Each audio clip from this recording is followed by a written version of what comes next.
So you really believe that the governor should change his mind about suspending the open carry law for the course of this convention, correct? Absolutely. Why?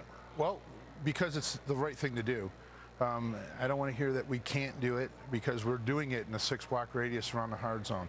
So if you're telling me that you can't do it, then that implies that the delegates' lives are more important than the police officers' lives and the folks outside the moated gate. We don't want to divert the very limited resources that we have by watching people that, good God-fearing, law-abiding citizens that have an open carry. That's going to draw our attention in this, this tragic world that we're living in right now. And we want to have all our resources looking for the truly bad people that are going to come out here. So, what's the mood among police officers here in Cleveland right now? Are they worried? They're worried. They're heartbroken. We feel that we're out here on a limb by ourselves. We're looking for leadership, whether it's at a state level through Governor Kasich, and if he can't do it legally, then he can help us do it. And you make a great point, though. I mean, why can they legally suspend it within the perimeter of the convention zone, which we know they've already done? You can't carry an open any sort of gun into that zone. And yet, when you go outside that perimeter, he says this. Let's put his statement up on the screen as we wait for this news conference to get underway. He says, law enforcement is a noble, essential calling, and we all grieve that we've again seen attacks on our officers. Ohio governors do not have the power to arbitrarily suspend federal and state constitutional rights or state laws, as suggested. The bonds between our communities and police must be reset and rebuilt as we are doing in Ohio so our communities and officers can both be safe. Everyone has an important role to play. Yeah, that's a well-written political statement. There's no basis in reality to that. The governor could very easily declare a state of emergency and act with executive powers, according to our attorneys. So we're just asking for help. I'm not an attorney. I don't know what the law is. And if the governor can't do it and is not willing to do it, then he should be willing to help us do it because we know it's being done at a federal level in a 6-block radius of that hard zone. And again, the delegates are no more important than the police officers and the men and women and the protesters and the supporters of Donald Trump that are outside the gated moat and the security of the hard zone.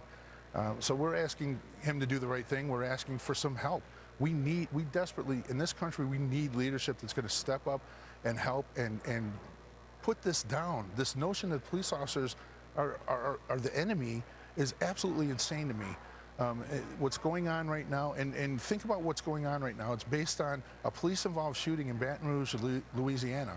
4-time convicted felon with a gun in his pocket fighting with the police. It's a false narrative that Black Lives Matter and the new Black Panther Party, they were here, threatening to kill us last night when they were marching on the 3rd District here in the city of Cleveland. You can't go, and freedom of speech is one thing, but you cannot go into a theater and scream fire. And I believe that that's what's going on right now. I think that we could make that argument that you're going into a crowd of people and you're saying kill the police, and very influential people, including the President of the United States. It was just mind-boggling to me that he made the statements that he did just one day after the events, the police-involved shootings, before 1 minute of investigation was done. Very divisive. And when a credible person like that is making statements like that, it validates the false narrative that the Black Lives Matter folks have out there.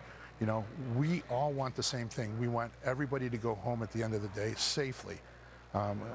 Protesters, supporters, police officers, people that are just down here to see what's going on. And we can't do that without the help of our leadership. I mean, everybody, violence is what keeps coming to my mind. And as you say, everybody wakes up in the morning wanting to go home at the end of that day. And the president is going to speak at 4:30. Here's a little bit of the statement that he has already released, which gives us a suggestion of where he's going to be going here with this statement. And let me read that to you and get your thoughts on it, Steve. We may not yet know the motives for this attack, and he's talking about Baton Rouge here, but I want to be clear. There's no justification for violence against law enforcement. None. These attacks are the work of cowards who speak for no one. They right no wrongs. They advance no causes. The officers in Baton Rouge, the officers in Dallas were our fellow Americans, part of our community, part of our country, with people who loved them and needed them and who need us now, all of us, to be at our best. Your reaction? Very nice. I appreciate hearing that. I wish that's what he was saying a day after the police-involved shootings in Minnesota and the day after the police-involved shootings in Baton Rouge, because that would have gone a long way.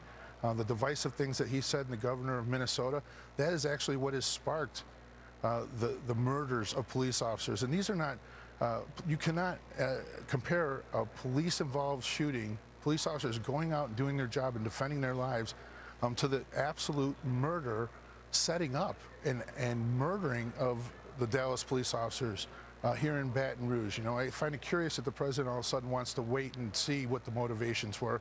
He didn't want to wait and see what the motivations were when he was making the divisive statements. I mean, I think after Ferguson, one of the most important lessons that everybody took away, because we know the federal government investigated what happened in Ferguson, and the DOJ went there right away to do an investigation, and what they ended up finding in what there's no doubt was a thorough investigation was what the circumstances were not at all what people thought they were. There was not a hands up, don't shoot moment, and yet you continue to hear that chanted at these protests, and it does seem that it is incumbent upon the president to say, whenever something happens, whether it is, you know, an officer who's gunned down or a person who is gunned down in the line of duty, we need to all take a breath and investigate and figure out exactly what has happened here.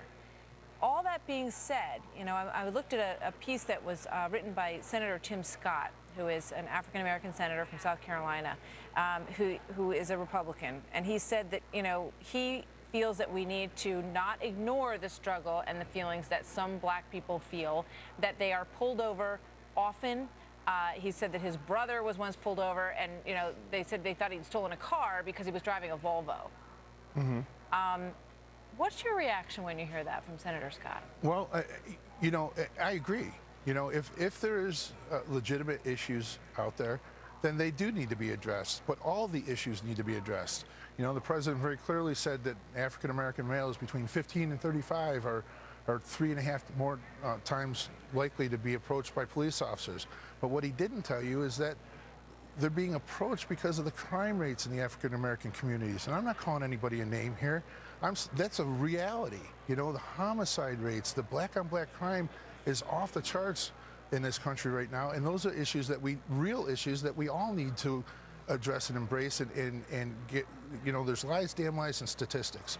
And life is life. And as you point out, and, I mean, when you think about what's happened in our inner cities and you look at the homicide rates that are climbing, and you think about the children and people who've been killed in gunfire that is drug offense related, and you wonder where the march is for those people, those innocent lives as well. So we need to take a good hard look at what's going on. And we can do it. We can do it as a community.